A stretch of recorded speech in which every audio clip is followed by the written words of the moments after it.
ඒක සහ මේ මිලදී ගන්නා ඉදමු ගසට තබා මේක අපි ඒ දවස්වල හඳුන්වලා තිබෙන්නේ අලුත් වත්ත කියලා.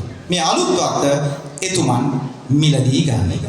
හැබැයි මේක මිලදී ගන්නකොට එතුමන්ට බාධාවක් වෙලා නැහැ. මොකද ඒක දන්නේ නැහැ මෙතුමන්ගේ හිතේ තිබුණ පරමාර්ථය මොකද්ද කියලා.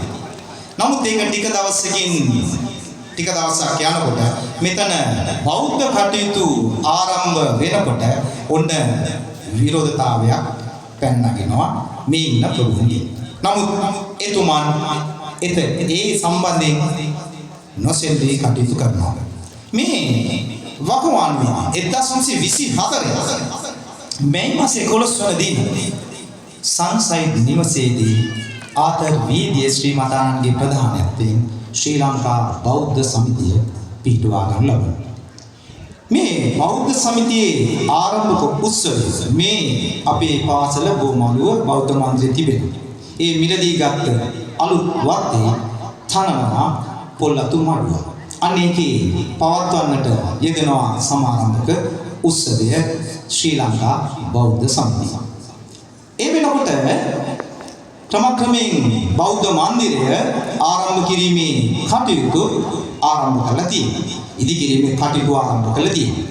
ඔය අතරදී විශේෂ මහසභා රැස්වීමකදී සම්මත වෙනවා මේ මොරටු පුරවරයට බෞද්ධ පාසලක් ඕනේ ඒ අපි තනන්න ඕනේ කියලා.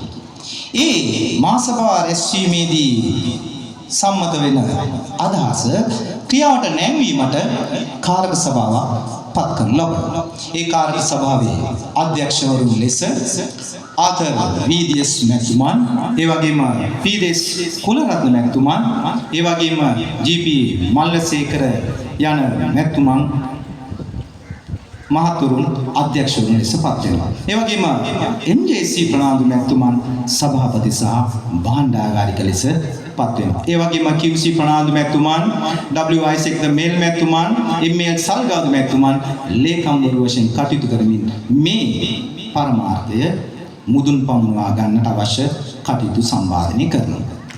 ඔය යන අතරතුරේ 1929 ජූනි මාසේ 24 වන දින බෞද්ධ මන්දිරය විවෘත කරනවා. තනමින් තිබූ බෞද්ධ මන්දිරය තන අවසානයෙන් අනතුරුව විවෘත කරනවා.